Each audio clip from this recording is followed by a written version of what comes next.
हाय दोस्तों, मैं हूँ प्रगति और स्वागत करती हूँ आप सबका मेरे इस यूट्यूब चैनल पे जिसका नाम है खुशी मोटिवेशन। आज के वीडियो में जानते हैं दोस्तों आईएएस सक्सेस स्टोरी की कहानी, जिनका नाम है आईएएस ऑफिसर प्रीति बेनीवाल की कहानी। वो कहते हैं ना दोस्तों, सपना वो नहीं जो आप नींद में देखते हैं, सपने तो वो होते हैं जो आपको नींद ही नहीं आने देते। ऐसे ही कहानी आईएएस प्रीति बेनीवाल की है, जो कि बिना कोचिंग के यूपीएससी में क्रैक किया है और सफलता पाई है।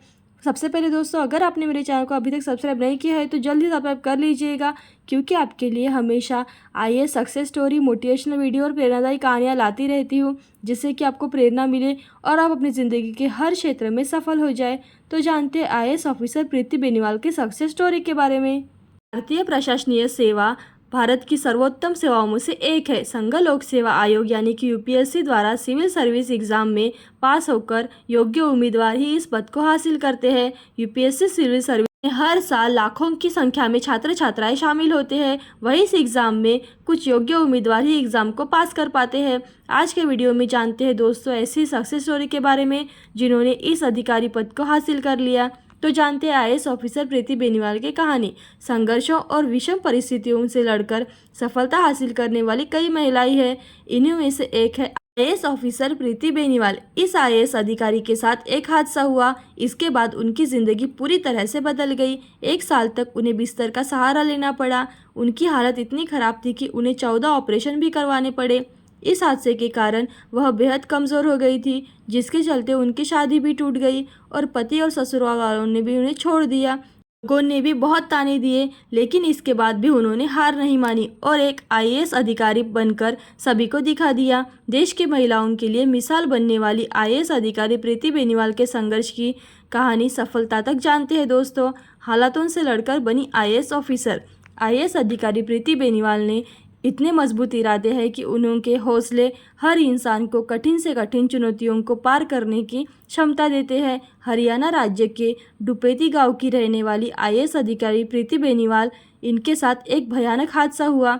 बाद में उन्हें पूरी तरीके से बिस्तर को पकड़ लेना पड़ा था और 14 सर्जरी के बाद भी वह चल पाने में असमर्थ थी। इन सब परिस्थितियों से गुजरकर भी आईएएस अधिकारी प्रीति बेनीवाल ने हार नहीं मानी और आज एक आईएएस अधिकारी के पद पर कार्यरत है। अब जानते हैं बचपन से ही थी पढ़ाई में ज़्यादा होशियार। आईएएस अधिकारी प्रीति बेनीवाल ने बताया कि वह बचपन से ही ज़्यादा इंटेलिजेंट थी। प्राथमिक की शिक्षा उन्होंने अपने पड़ोसी गांव से ही पूरी की थी। उसके बाद उन्होंने पानीपत से कक्षा 10वीं की पढ़ाई की और इसके बाद उन्होंने मतलौंडा से 12वीं की परीक्षा की तैयारी की और पास कर लिया।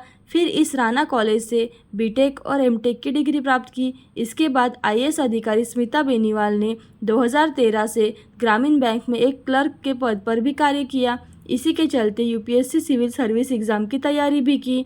इसके बाद आईएएस अधिकारी प्रीति बेनीवाल ने 2016 में एफएमसीआई में असिस्टेंट जनरल 2 के पद के लिए चयनित हो गई। इसके बाद जनवरी 2021 में आईएएस अधिकारी प्रीति बेनीवाल को विदेश मंत्रालय में सहायक अनुभव अधिकारी के रूप में चुना गया। अब जानते हैं एक हादसे से गंवा दिया सब कुछ। आईएएस अधिकारी प्रीति बेनीवाल की जिंदगी में घना अंधेरा छा गया। दिसंबर 2016 का वह समय था जब एफएमसीआई में विभागीय पदोन्नति के लिए गाजियाबाद में एक परीक्षा देने जा रही थी। उसी दौरान वह भयानक दुर्घटना का शिकार हो गई। गाजियाबाद रेलवे स्टेशन पर अचानक पैर फिसलने से आईएएस अधिकारी प्रीति बेनीवाल ट्रेन के सामने आ गिरी। इस तरह पाई सफलता। आईएएस अधिकारी प्रीति बेनीवाल ने बताया कि इस दुर्घटना के बाद वह काफ़ी दिक्कतों का सामना करना पड़ा। इसी के चलते 14 ऑपरेशन भी हुए। उनके शरीर के बावजूद भी वह चलने में असमर्थ थी। इसी के चलते प्रीति के ससुराल वालों ने और उनके पति ने भी उनका साथ छोड़ दिया और उनकी शादी टूट गई। इतना होने के बाद भी उन्होंने हार नहीं मानी। प्रीति बेनीवाल ने मन में ही फैसला किया वह यूपीएससी की सिविल सेवा परीक्षा में सम्मिलित होगी और उसकी तैयारी भी करेगी। यूपीएससी सिविल सर्विस एग्जाम के लिए उन्होंने तैयारी शुरू कर दी। इसी के चलते आईएएस अधिकारी प्रीति बेनीवाल ने 2 बार परीक्षा दी और दोनों बार भी असफल रही। फिर भी उन्होंने हार नहीं मानी और अपनी तैयारी जारी रखी। सन 2020 में यूपीएससी सिविल सर्विस एग्ज़ाम में उन्हें सफलता मिल गई और उन्होंने यूपीएससी एग्ज़ाम में टॉप किया। ऑल इंडिया में उनकी रैंक 754वीं हासिल की और आईएएस अधिकारी पद को भी हासिल किया। तो दोस्तों ऐसी प्रेरणादायी कहानियाँ, मोटिवेशनल वीडियो और यूपीएससी सक्सेस स्टोरी देखते रहने के लिए खुशी मोटिवेशन को लाइक शेयर सब्सक्राइब जरूर करें। थैंक यू दोस्तों।